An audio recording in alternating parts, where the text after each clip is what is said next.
Joseph Ligon, 83, was 15 years old when he was convicted of taking part in a string of robberies and assaults with a group of drunk teens that left 2 people dead in Philadelphia in 1953.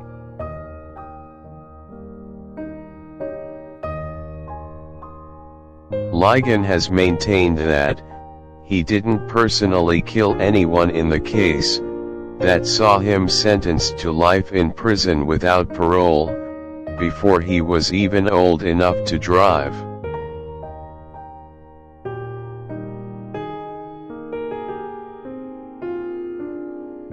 Nearly 7 decades later, on February 11, Ligon stepped out of federal prison a free man, after his lawyer successfully convinced the court that the life sentence was unconstitutional.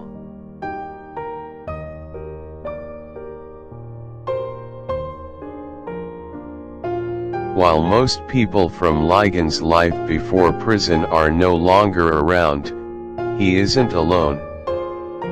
Philadelphia's Youth Sentencing and Reentry Project, YSRP, has been working tirelessly to make his transition into post-prison life as smooth as possible.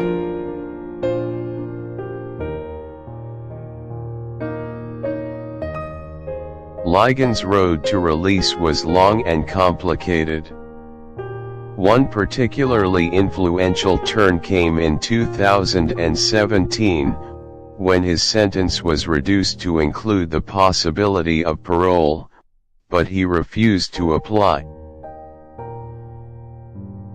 Explaining his reasoning to the Philadelphia Inquirer, Ligon said he felt that parole didn't mean freedom. If he was going to be released, he didn't want any strings attached.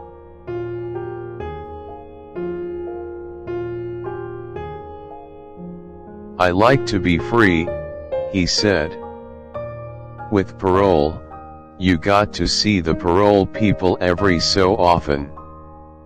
You can't leave the city without permission from parole. That's part of freedom for me."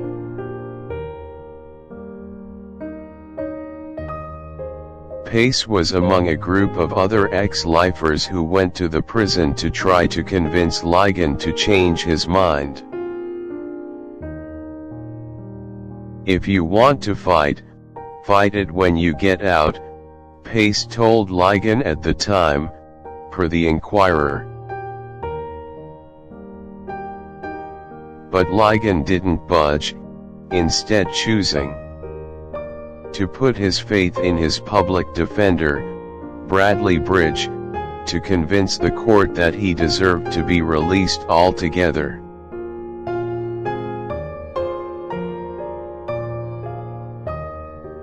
Joe was adamant that he did not want to be on parole after serving over 60 years in prison. His position was that he had served enough time in prison and wanted to come and go as he pleased when he was released.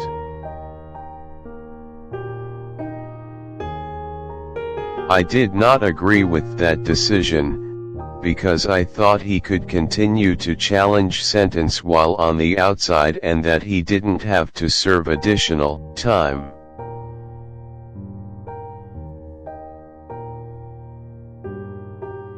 However, he chose to remain incarcerated and wait until he received a favorable decision.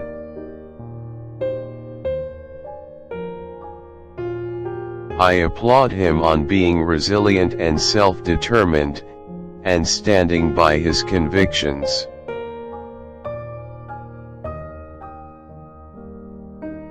Ligon had been in jail for nearly 6 decades when the Supreme Court ruled in 2012 that imposing mandatory life sentences on juveniles constituted cruel and unusual punishment and were thus unconstitutional.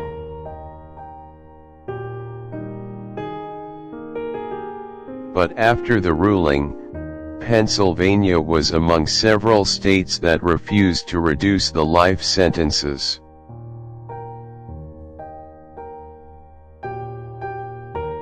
Four years later, the court ordered states to retroactively reduce the sentences of those who were given life terms for crimes committed when they were juveniles. In the wake of the rulings, the state of Pennsylvania resentenced Ligon and more than 500 other juvenile lifers to reduced prison terms that included lifetime parole.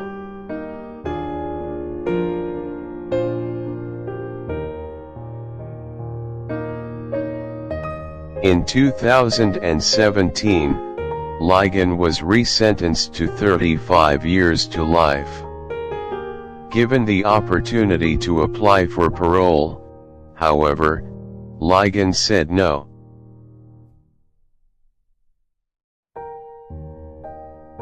Bridge, Ligon's attorney since 2006, went on to spend the next 3 years fighting for his release on the grounds that his sentence was unconstitutional.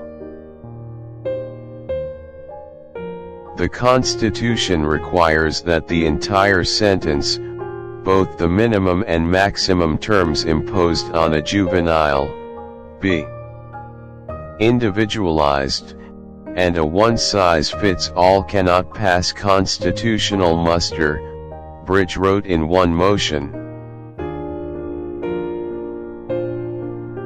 In November, the Philadelphia District Attorney's Office accepted Bridge's motion and ordered Ligon either resentenced or released within 90 days.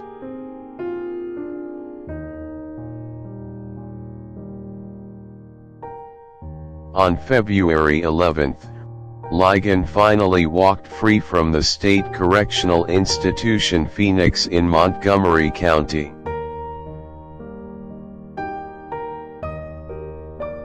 He carried with him a dozen file boxes filled with materials his accumulated over his 68 years in prison, much more than inmates are typically allowed to keep.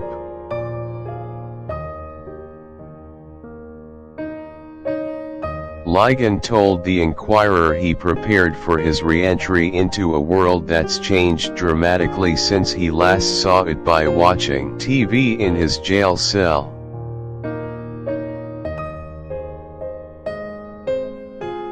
Looking out at the Philadelphia skyline after his release, Ligon said, "This is all new to me.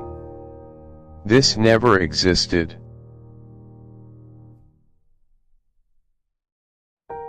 But he added, "I like my chances. I really like my chances in terms of surviving." Ligon's supporters at the YSRP had scrambled to prepare for his release, working with the Philadelphia Corporation for Aging to find him a place in domiciliary care with a family in the city. The Philadelphia Office of Homeless Services agreed to pay for Ligon's first year in the care program, and YSRP set him up with a benefits specialist to help get Social Security to cover it after that. YSRP also set up a crowdfunding campaign to help cover Ligon's incidentals.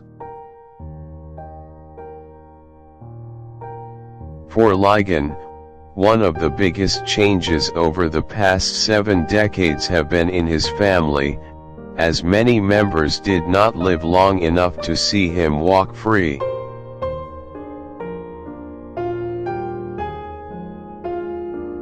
He is in touch with his niece and great-niece, but most of the people that he knew have since passed away, Pace said.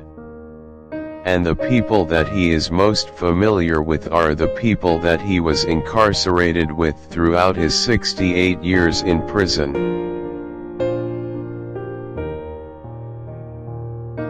This is why I hope to introduce him to the community of former juvenile lifers in Philadelphia, because he knew many of them. Myers noted that Ligon's niece is very interested in being together with him, and he with her.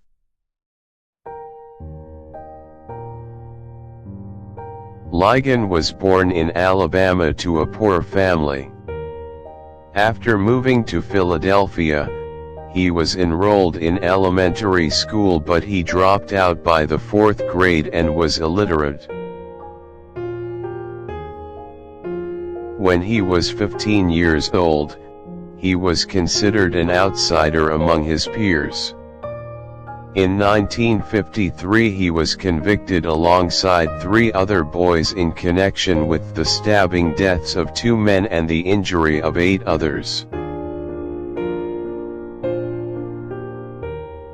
Ligon believes he was scapegoated and made to take the fall for the crimes. He maintains that he only stabbed 1 person, who survived. In prison, Ligon kept to himself.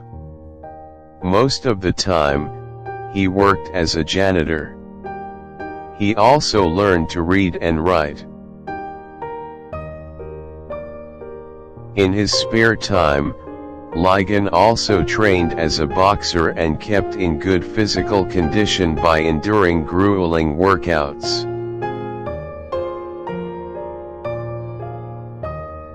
In the 1970s, hundreds of lifers in Pennsylvania were released as part of a clemency plan, but Ligon never applied to have his sentence commuted. "I'm just a stubborn type of person," Ligon said. "I was born that way."